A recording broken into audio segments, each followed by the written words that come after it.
I'm with DJ Diesel, the biggest DJ in the world. I can't say welcome back to Houston because this is your city. Yeah, I've been living here for a year. I started off in Sugar Land, and now I live in Pearland, but I'm very familiar with Houston. Yeah, how special is it for you to be DJing here in the city, for all of us? Look, I love this city. My children are here. It's a fabulous city. I'm from San Antonio, but you know, Texas in general is just a fabulous state, but it's a place that I'm familiar with. I haven't really DJed here in a while, I don't think, so we're just going to go out and have some fun and be safe and make sure everyone has a great time. All right, and so you've been here, like you said, a long time. I mean, music with zero, because I know you named every highway on there, every H-Town rapper. I was like, oh, he's familiar, and I always forget. I'm like, Shaq did that. Yeah, I've been, well, look, like I entered Texas in '87, and I've been coming here ever since. So I'm a Texas fan. I love the people of Texas. Houston and Dallas are two of my favorite Texas cities. One of them is one of mine. One of those. One of them. One of those is one of my favorite. So let's talk a little bit about what got you into DJing, because you've always been in the crowd. You know, you said, I'm going to the other side. What was it? The AF, which stands for the adrenaline factor. Mm-hmm. From 14 till 39.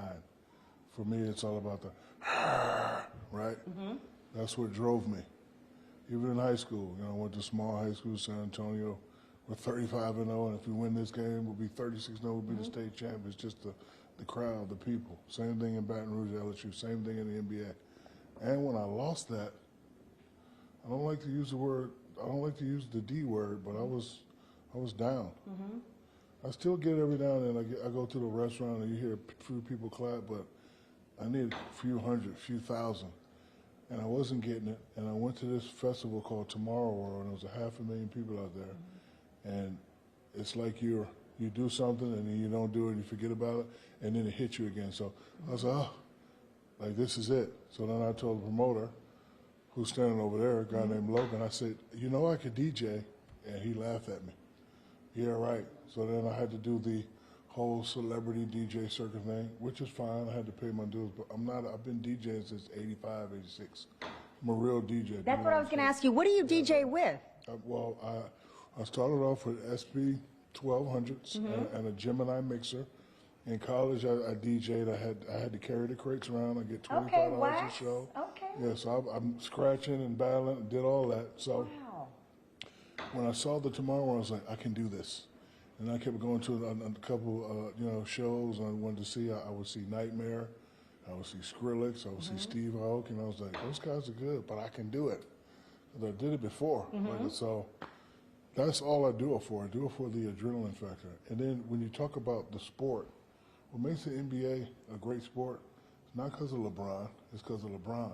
It's because of Steph. It's because of all these people. So in the genre that I DJ in, it's a whole bunch of great DJs. So I'm not in it to be the best DJ in the world. Because trust me, I lose money when I go DJ. I do.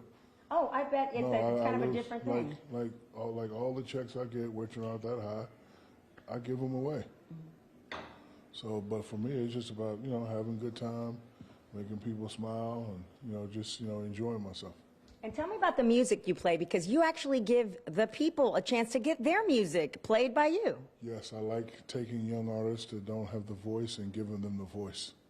So the type of music I like is the stress-relieving music. Mm-hmm. When I'm in the car, as soon as the beat drops and I can go like this, that starts to get me nodding, and it starts to get me happy. The endorphins start to flow. Now my stress is relieved and I'm happy. And that's how I get rid of my stress. Or music, like I could be, darn it, this contract didn't go through today, and I could ride in the car and and I just start doing this in the car, especially in Texas where the weather's great. You roll the window down. What's up, man? You see a nice looking mamita linda.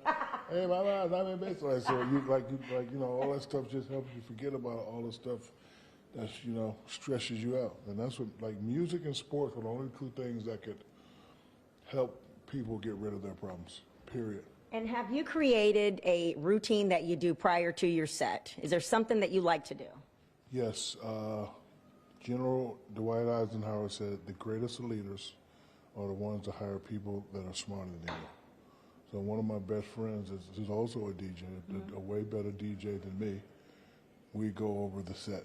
And we argue and we fight.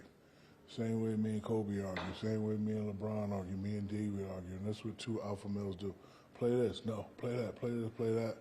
And we enjoy it. And then we enjoy doing this for other people. Like if we do a set and there's 50,000 people screaming and we see 2 people that don't scream, it was a terrible set. We got to go back. And so like I don't look for the people I look for the people that's not enjoying it. It's like, oh, you don't like it? What about this song? So like we spot those people out. And then if they don't like it, it was a terrible set, do it all over, and it just keeps us motivated and it just keeps us going. And what is it? Because you carry yourself like that around everything. You want to pull the people up that are the furthest down, and you want to make it fair for everyone. Yeah,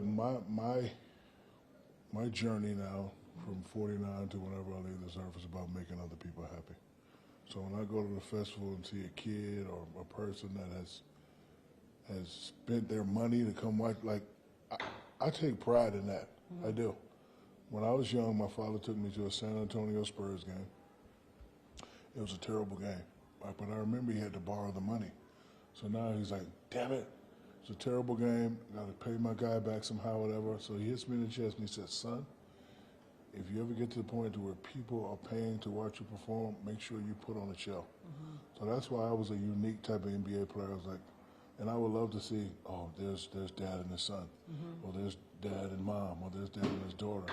I would just pick 2 people out and just make sure they smile. And after they smile, I look for somebody else. So these kids are paying money to have a good time. Friday night, Houston, we got to rock out tonight.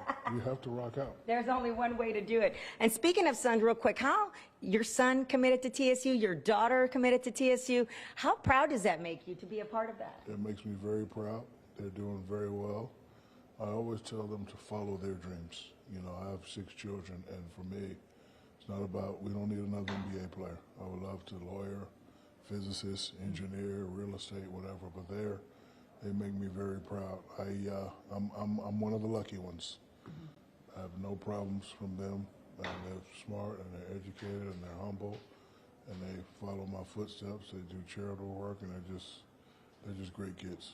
And how special is it to have Johnny Jones with your son? I mean, what does that mean to you? It means a lot because Johnny helped me get to where I am today, so I know he knows what he's talking about. And my son needs to have that type of person around him to, help him get to the next level. Yeah, and your daughter under Cynthia Cooper? That's very major. I saw some footage the other day. Cynthia Cooper is taking my daughter to a place I can never take her, so I wish them all well. Okay. All right. Look in that camera. Invite the city out tonight. Tell them what it all. I don't. You know what's crazy? Hold on. What's the name of the club tonight? Sakai. And don't take that personal, but Einstein said things you can get access to you should never memorize. So my crew will tell you I don't memorize nothing. Okay. So, hey, this is Shaq. Make sure you come see me out where? Sakai. Whatever she said.